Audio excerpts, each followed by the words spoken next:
बिस्मिल्लाहिर्रहमानिर्रहीम। हमारे दर्स का मौजू तकलीद और इज्तिहाद है और हम विलायत फ़क़ीह के मौजू पर भी गुफ्तगू करेंगे। और हम सबसे पहले बहुत आसान और सादा लफ्ज़ों में बयान करेंगे कि तकलीद किसे कहते हैं।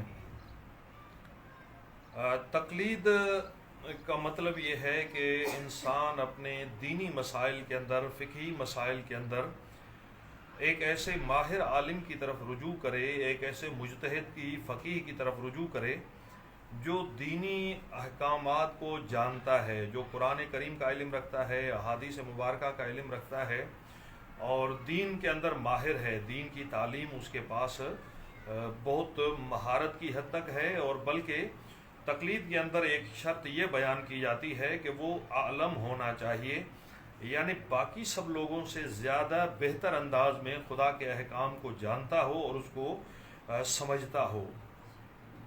तो आलम की जो है तकलीद वो वाजिब है। इसी तरह एक और शर्त यह है कि फ़क़ीह को आदिल होना चाहिए।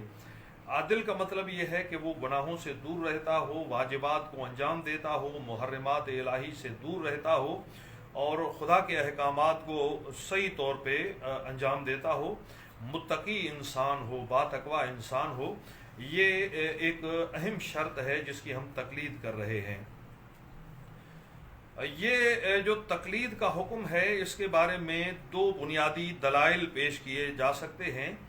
एक दलील अक्ली बयान की जाती है और दूसरी दलील नकली, यानी आयात और रवायात, आयात और अहादीस जिनमें तकलीद का हुक्म बयान हुआ है। हम दोनों पे रोशनी डालेंगे और दोनों की रोशनी में तकलीद को वाज़ेह करेंगे। जब हमने तकलीद को समझ लिया और तकलीद के अहकामात हमने बयान कर लिए तो हम अगले मरहले में फिर विलायत फ़क़ीह के ऊपर गुफ्तगू करेंगे और विलायत फ़क़ीह की अहमियत को बयान करेंगे कुरान और सुन्नत की रोशनी में। जो तकलीद का हुक्म है वो अक्ली तौर पर भी साबित है और अक्ली दलील के तौर पर ये बयान किया जाता है कि जाहिल का आलिम की तरफ रुजू करना, ये है तकलीद की अक्ली दलील। मिसाल के तौर पर बहुत ही सादा बात है कि जब हम और आप बीमार होते हैं तो किसके पास जाते हैं? डॉक्टर को दिखाने के लिए जाते हैं फ़ौरन। दुनिया का किसी भी मज़हब और मिल्लत का इंसान हो, उसका कोई भी नज़रिया हो, जब बीमार होता है तो उसे फ़ौरन ये जहन में आता है कि मैंने जाना है, एक डॉक्टर को जाकर दिखाना है, इलाज के लिए डॉक्टर के पास जाना है। क्यों अपना इलाज खुद नहीं करता, डॉक्टर के पास क्यों जाता है? उसका सबब यह है कि डॉक्टर ने चूँकि इंसानी बदन का इल्म होता है, उसके पास तजर्बा होता है, उसके पास एक बहुत बड़ी जो है वो मेहनत होती है, उसने रिसर्च और तहकीक की होती है। तो इसलिए डॉक्टर बेहतर समझता है कि अगर इंसान को कैंसर हो जाए तो उसे क्या करना चाहिए, अगर इंसान को कोई बीमारी हो जाए तो क्या करना चाहिए।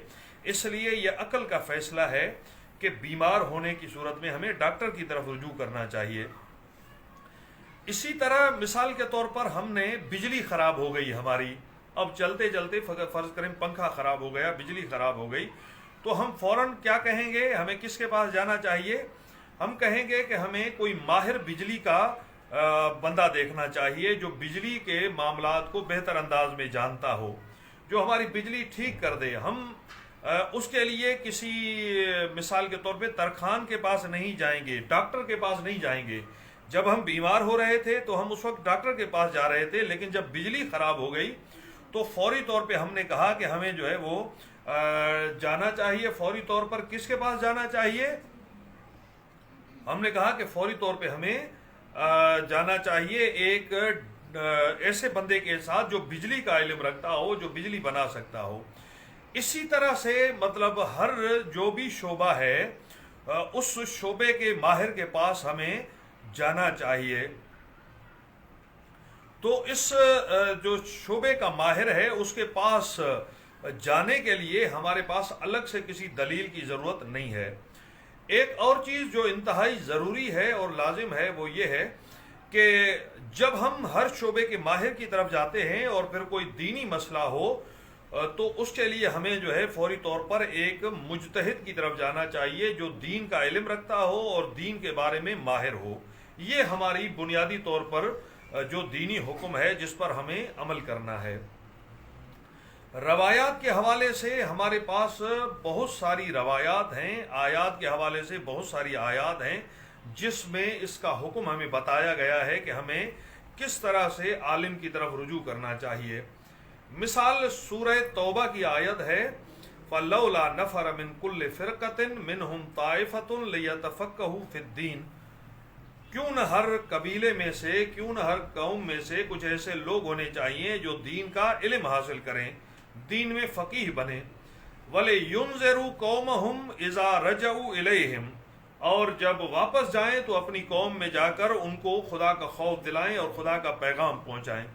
لَعَلَّهُمْ يَحْذَرُونَ، تاکہ لوگوں کے اندر خدا کا خوف پیدا ہو۔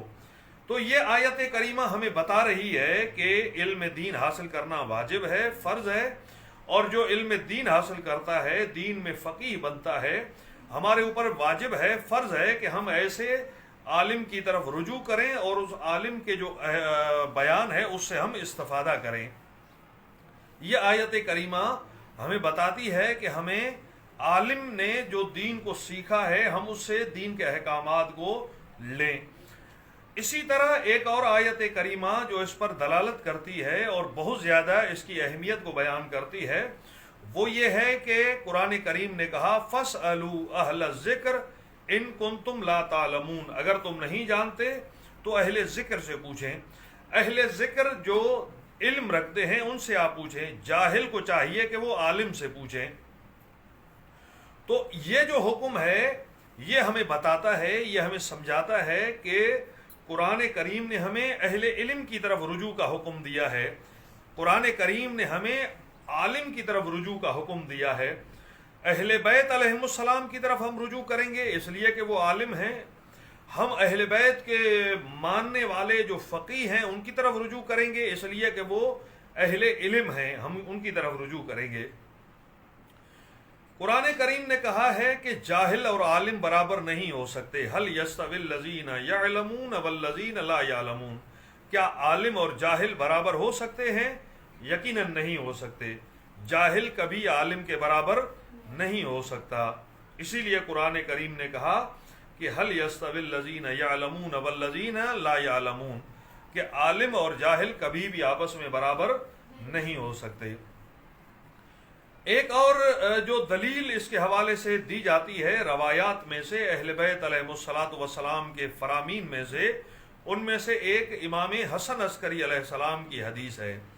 امام عالی مقام علیہ السلام فرماتے ہیں جب ان سے پوچھا گیا کہ ہمیں کس کی طرف رجوع کرنا چاہیے تو آقا علیہ السلام نے فرمایا اما من کان من الفقہاء سائنا لنفسہ حافظا لدینہ مطیعا لامر مولا فللعوام ان یقلدوہ، تو فقہا میں سے جو اپنے نفس کو گناہوں سے بچانے والا ہو، یعنی عادل ہو، متقی ہو، پرہیزگار ہو،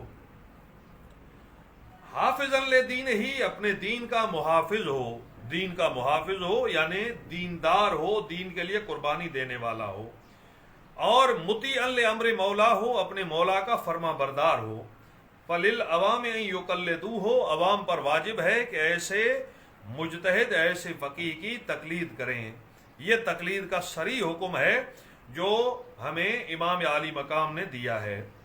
ایک اور حدیث جو تقلید کے حوالے سے بیان کرنا ضروری ہے وہ حضرت امام زمانہ علیہ السلام کا فرمان ہے۔